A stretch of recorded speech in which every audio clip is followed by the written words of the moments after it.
Réunion Actualité. Bonjour à tous. Les tarifs de l'électricité vont coûter encore plus cher le mois prochain. On parle d'une hausse encore de 10%. Et oui, les détails sont à lire, ainsi que les explications d'Emmanuel Macron qui a levé le voile sur cette nouvelle hausse qui va faire mal à notre pouvoir d'achat. Hier, lors de son intervention télévisée, après les 15 premiers pourcents pris dans le cadre du bouclier prix de l'État, le tarif de l'électricité va donc faire un nouveau bond en avant dès le mois d'août, dès le 1er août, c'est-à-dire dans moins d'une semaine. 10% de plus, ça s'ajoute aux 15% de février, mais également aux 4% de février 2022. Une croissance qui aurait pu être encore plus brutale. La commission de régulation de l'énergie appelée à augmenter les tarifs, tenez-vous bien, de 74% en conséquence des prix du marché qui sont très élevés. Du coup, Emmanuel Macron le dit, cette hausse de 10% est raisonnable. À La Réunion, 420 000 foyers seront touchés par cette nouvelle hausse. Et Emmanuel Macron l'a justement évoqué, cette hausse, dans son discours d'hier aux Français sur TF1 et France 2, qu'il a tenu depuis Nouméa, en Nouvelle-Calédonie. Alors, ce n'est pas la seule chose qu'il a annoncé, cette hausse des tarifs de l'énergie. Emmanuel Macron a aussi annoncé la fin des 100 jours d'apaisement. Il a aussi annoncé l'ordre public numérique. Il l'a appelé de ses souhaits face au rôle des réseaux sociaux qu'il a constaté lors des émeutes. Des réseaux sociaux qui ont même lancé des appels, des concours entre casseurs. Eh bien, le président de la République appelle de ses voeux à retrouver un ordre public numérique. Il l'appelle aussi à avoir un professeur devant chaque élève. Il s'y engage. C'est pour ça qu'il a changé de ministre. Il a indiqué qu'il allait renforcer son soutien aux forces de l'ordre et également la loi immigration qui sera renforcée. Vos avis d'ailleurs sur ce discours, est-ce que vous l'avez suivi? Qu'est-ce que vous en pensez? Eh bien, vous pourrez nous le dire sur l'antenne de Freedom au 99 12 00. Un retour dans notre île avec ce rebondissement à la SPL estivale. SP Estival, Ludovic Alamelou débarqué et Patrice Célie reprend le contrôle. Oui, le PDG de la société de transport urbain de la Cireste a été révoqué hier par le conseil d'administration. Dans la même séance, le commissaire aux comptes a aussi alerté sur un déficit qui atteindrait 1,5 million d'euros. L'absence de justificatif comptable pour l'exercice 2022, c'est en plus compliqué puisque vous le savez, Estival a été victime d'un incendie et comme par hasard, ce sont les archives qui ont été complètement détruite au rez-de-chaussée ainsi que le service informatique. Cette décision de révoquer Ludovic Alamelou a donc été prise hier matin lors de ce conseil d'administration. En attendant la nomination d'un nouveau président, d'une nouvelle directrice, puisque maintenant c'est un secret de polichinelle, c'est Anne-Claude Cambronne qui devrait être nommée. Eh bien, c'est Patrice Célie qui devrait prendre la présidence pour l'instant. Tous les détails sont à lire par la plume d'Yves Montrouge sur freedom.fr. Journée d'essai à Bois-Rouge. Les premières cannes ont été livrées hier à l'usine pour les essais de chaudière.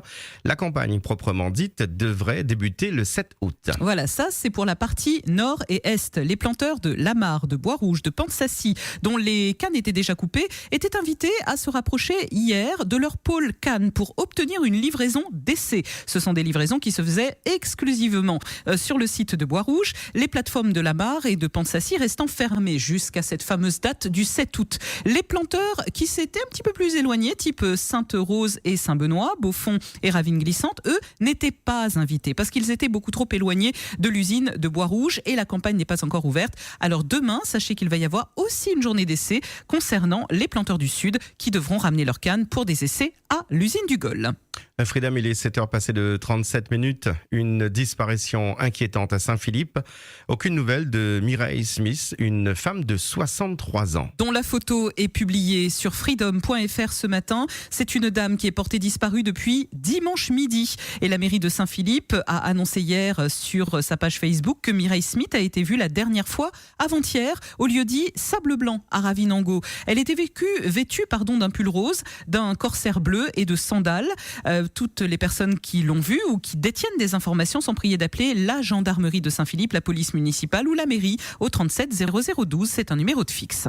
Parlons justice avec hier un portois à la barre du tribunal de Saint-Denis pour avoir 2 fois agressé sa femme. Il est accusé d'avoir frappé et enfermé une femme dans un appartement, sa propre compagne. Les faits remontent au mois de décembre dernier. Nous sommes à Saint-Denis, l'homme est alcoolisé, il commence par frapper sa compagne, ensuite il la séquestre en l'enfermant dans le logement. La femme se met alors à crier au secours depuis son balcon. Ce sont les voisins qui appelleront la police. L'homme, non content d'être convoqué pour ces faits, parce qu'il n'a pas de casier judiciaire, eh bien il va récidiver le 4 juillet dernier. Cette fois, le tribunal lui a fait une comparution immédiate. Il a été condamné à 18 mois de prison avec un sursis probatoire. Puis cet autre procès, celui de Yacine au tampon. Après une journée de fête, 2 amis alcoolisés s'étaient battus à coups de machette. L'un d'eux risque de perdre d'ailleurs l'usage de la main suite à sa blessure.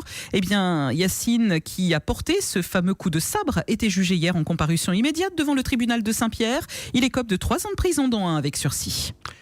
Tribunal encore, mais en métropole cette fois. Un Réunionnais était à la barre, étudiant, il est accusé de meurtre et il a été déclaré irresponsable. Alors, les faits, ils sont sordides parce que ce jeune Réunionnais avait passé plusieurs jours enfermé à Amiens, en métropole, avec le corps de sa victime dans un appartement du centre-ville. C'était en 2020, en plein confinement Covid. C'est une étudiante inquiète de ne pas avoir de nouvelles de son amie qui avait alerté les policiers qui se sont rendus au domicile de la victime, prénommée Salma. Et là, il découvre l'horreur. Mike, le Réunionnais de 25 ans, sera alors placé en garde à vue. Mais hier, au tribunal, il a été déclaré pénalement irresponsable en raison de ses troubles neuropsychiques. Les parents de la jeune femme annoncent qu'ils vont se pourvoir en cassation. Direction l'île Maurice. L'ex-premier ministre devra s'expliquer sur l'argent de ses coffres. La plus haute instance judiciaire du pays du Commonwealth a rejeté cet appel formé par Navin Ramgoolam contre le verdict qui avait été rendu l'année dernière par la Cour suprême dans un de ses dossiers les plus sensibles, le dossier des coffres-forts. Un nouveau procès l'attend. L'arrestation de Navin Ramgoolam était une promesse de campagne du clan Jugnot avec Anne Héroud, qui aujourd'hui est décédée aux élections de 2014. Il l'avait promis et du coup ça a été suivi des faits. En mars dernier, il faut savoir que c'est le Premier ministre Pravin Jugnot qui avait déclaré devant les députés que toutes ces importantes sommes d'argent, ces produits spéciaux qui ont été importés illégalement dans le pays avaient été retrouvés dans ces coffres-là. Et il s'agirait aussi de dopants sexuels. On passe au sport avec le 54e Tour Auto dans les starting blocks. À la radio, on attend ça. Pourquoi ? Parce que notre équipage fait partie de la team des 129 équipes à bord de notre Citroën Saxo VTS. Olivier Chanfat et Rudy Adélaïde vont faire cette compétition à partir de vendredi. Et dans le quartier de la Montagne, on attend aussi ça avec impatience parce que ça fait pratiquement 10 ans que la spéciale des 3 bancs et que celle de Saint-Bernard n'avait pas eu lieu. Alors tout le monde se prépare là-haut avec des passionnés qu'Audrey Leurette a rencontrés. On va toujours suivre le rallye et comme c'est refait dans les rampes, ça fait longtemps, je sais plus combien de temps, mais bon, ça va faire du bien aux gens. Ouais. Moi c'est le fun, c'est la vitesse, le spectacle. Week-end, je suis le rallye dans les rampes et à Ravina-Malheur. Nous y aime bien nous ça. T'es mon canot. Pourquoi ça là on lève ça, on n'y connaît pas. Ce week-end, m'y attend la spéciale, après ça va. Ou ça m'y attend moins, ça arrive bonheur, ça m'y attend moins en bas. Juste nous appelle ça 3 bancs. Ah t'es là les gars, mais il y a place. On a le visuel dans au moins 2-3 virages. Ah les gars, depuis 20 ans on est ici, mais à chaque fois ça va. Les gars. C'est les gens quand il fait allez. Nous toutes les patients ici en haut. Oui, je vais le suivre. Il passe devant chez moi là-haut. C'est des 41, deuxième étape. Surtout que je viens de métropole, j'en ai toujours entendu parler, jamais vu les 3 bancs. Donc, malheureusement, je travaille, je ne pourrais pas descendre.